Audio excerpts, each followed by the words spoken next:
정혜수는 새벽 4시에 눈을 떴다. 거실 바닥에 깔아둔 침낭 속에 서였다. 등이 뻐근했다. 70세 노인의 몸으로 바닥에서 자는 것도 이제 3년째였다. 그는 조심스럽게 일어나 침낭을 구석에 개어두고 세면장으로 향했다. 문을 열자 며느리의 화장품과 헤어드라이기, 고데기들이 세면대를 가득 채우고 있었다. 자신의 면도기는 구석 선반 아래 숨어 있었다. 오늘도 대리운전이구나. 그는 작은 소리로 중얼거리며 세수를 했다. 퇴직 전엔 철도 기관사였다. 기차를 몰며 전국을 누볐고 정년까지 성실히 일했다. 아내가 세상을 떠난 뒤 이 집에서 혼자 살았다. 외롭긴 했지만 불편하진 않았다. 그런데 3년 전 아들 민우가 아내 소연과 함께 찾아왔다. 아버지, 죄송한데요. 집 구할 때까지만 좀 있을게요. 한두 달이면 될 것 같아요. 정혜수는 당연하다는 듯 고개를 끄덕였다. 가족이니까. 아들이 힘들다는데 어찌 외면하겠는가. 그렇게 시작된 동거는 한 달이 2달, 석 달이 되고 어느새 3년이 흘렀다. 민우는 온라인 창업 준비 중이라고 했지만 실상은 하루 종일 컴퓨터 앞에 앉아 있을 뿐이었다. 소연은 뷰티숍을 그만두고 집에서 드라마를 보거나 스마트폰을 만지며 시간을 보냈다. 혜수는 매일 새벽 대리운전을 나갔다. 밤늦게 돌아오면 안방불은 이미 꺼져 있고 거실 소파엔 배달음식 상자들이 쌓여 있었다. 그는 그것들을 치우고 침낭을 펴고 몸을 눕혔다. 천장을 보며 생각했다. 내 집인데 왜 나는 세입자처럼 사는 걸까?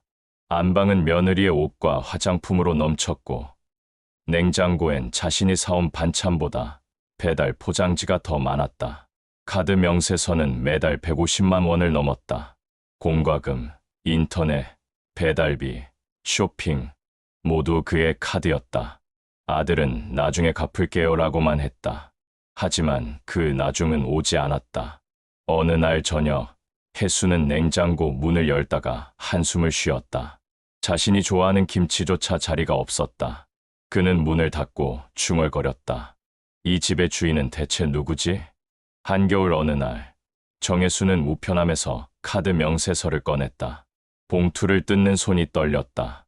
총액 180만 원. 그는 항목을 하나하나 확인했다. 배달앱 35만 원, 온라인 쇼핑 48만 원, 화장품 구매 22만 원. 자신이 쓴 돈은 고작 20만 원이었다. 나머지는 모두 아들 부부의 소비였다. 이건 아니지. 그는 명세서를 들고 거실로 나갔다.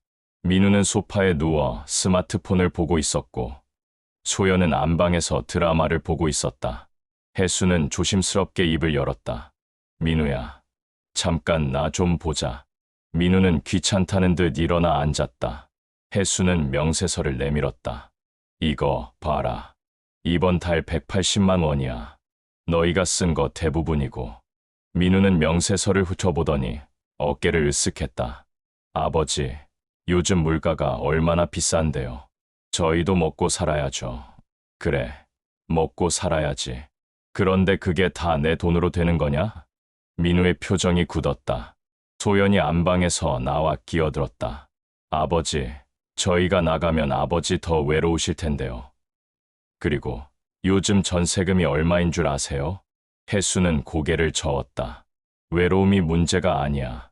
난 지금 내 집에서 손님처럼 살고 있어. 민우가 비웃듯 말했다. 그럼 어쩌라고요? 저희 보고 나가라는 거예요? 혜수는 한참을 침묵하다가 말했다. 이젠 너희도 살림을 꾸려야 하지 않겠냐. 그 말에 민우는 코웃음을 쳤다. 아버지도 참, 갑자기 왜 이러세요? 혜수는 더 이상 말하지 않았다. 그날 밤, 그는 침낭 속에서 천장을 바라보며 생각했다. 이대로는 안 되겠구나. 다음 날 새벽, 그는 동생 김진아에게 전화를 걸었다.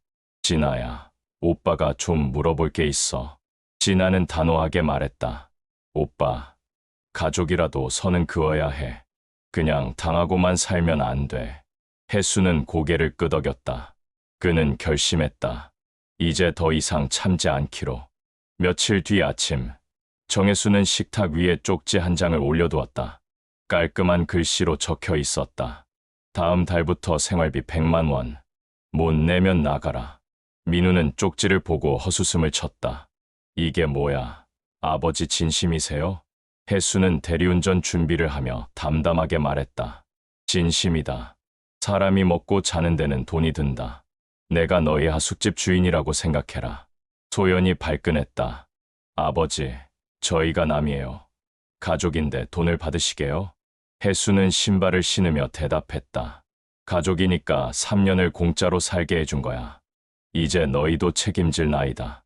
그는 문을 열고 나갔다. 민우는 쪽지를 구겨 던졌지만 며칠 지나자 분위기가 달라졌다. 혜수는 더 이상 카드를 내주지 않았다. 배달음식도 택배도 끊겼다. 냉장고엔 라면과 계란만 남았다. 이럴 거야? 소연이 불평했지만 혜수는 흔들리지 않았다. 그는 동료 박형석과 커피를 마시며 속내를 털어놨다. 형석아, 내가 너무 냉정한 건가? 박형석은 고개를 저었다. 혜수 형, 사람은 자기 자리에서 살아야 해. 형이 잘하는 거야. 일주일 후, 민우는 대리운전 공고를 검색하기 시작했다. 소연도 동네 카페 아르바이트를 알아봤다. 그들은 처음으로 현실과 마주했다. 혜수는 그 모습을 보며 조용히 고개를 끄덕였다. 한 달 뒤, 민우는 원룸 계약서를 들고 왔다. 아버지, 진아 이모가 보증금 좀 보태주셨어요. 다음 주에 나가요. 혜수는 고개를 끄덕였다. 말은 없었지만 눈빛엔 안도와 쓸쓸함이 섞여 있었다. 이삿날 아침, 안방 문이 열리자 짐이 쏟아져 나왔다. 옷더미, 화장품 박스, 온라인 쇼핑으로 산 물건들. 혜수는 그것들을 보며 한숨을 쉬었다. 저게 다 내 돈이었구나. 민우는 짐을 싸면서 한 번도 아버지를 똑바로 쳐다보지 못했다. 소연은 마지막 짐을 들고 나가며 작게 말했다. 아버지, 건강하세요. 혜수는 고개만 끄덕였다. 트럭 문이 닫히고 엔진 소리가 멀어졌다. 집 안은 갑자기 텅 비었다. 혜수는 한참을 현관에 서 있다가 천천히 안방으로 걸어갔다. 문을 열자 창가로 햇살이 쏟아졌다. 그는 창가에 앉아 따뜻한 빛을 느꼈다. 3년 만에 처음 느끼는 평온함이었다. 이제야 내 집이네. 그는 눈을 감고 깊게 숨을 들이마셨다. 오랜만에 느껴보는 자유였다. 집은 작았지만 이제 온전히 그의 것이었다. 그는 천천히 일어나 집 안을 둘러봤다. 거실, 부엌, 안방, 모든 공간이 다시 그의 것이 되었다. 저녁이 되자 그는 혼자 밥을 차렸다. 된장찌개 한 그릇과 김치. 소박했지만 마음은 편했다. 밥을 먹으며 그는 생각했다. 이게 진짜 내 삶이구나. 석 달이 지났다. 어느 토요일 오후 초인종이 울렸다. 문을 열자 민우와 소연이 서 있었다. 소연의 손에는 김치통이 들려 있었다. 아버지, 김치 담갔어요. 가져왔어요. 혜수는 놀란 표정으로 그들을 맞이했다. 거실에 앉은 소연은 조심스럽게 말했다. 아버지, 예전엔 정말 몰랐어요. 생활이 이렇게 힘든 거였는지. 민우도 거들었다. 전세금, 관리비, 공과금, 식비 하나하나 다 돈이더라고요.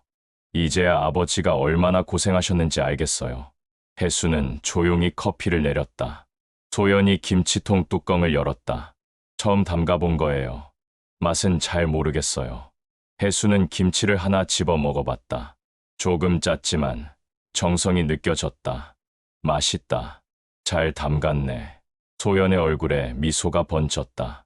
민우가 말했다. 아버지, 저 이제 대리운전 시작했어요. 아직 서툴지만 열심히 하고 있어요. 혜수는 고개를 끄덕였다. 그래, 잘했다. 사람은 스스로 서봐야 어른이 되는 거야. 그들은 1시간쯤 이야기를 나누다가 일어났다. 현관에서 민우가 말했다. 아버지, 다음 주에 또 올게요. 그래, 천천히 오너라.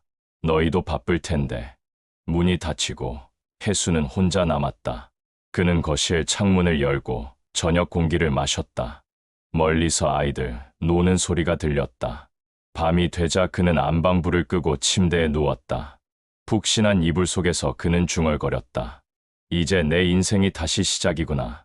그의 방에는 더 이상 눈치도 부담도 없었다. 대신 자신의 삶을 되찾은 고요한 평화만이 남아 있었다. 혜수는 눈을 감았다. 오랜만에 편안한 잠이 찾아왔다.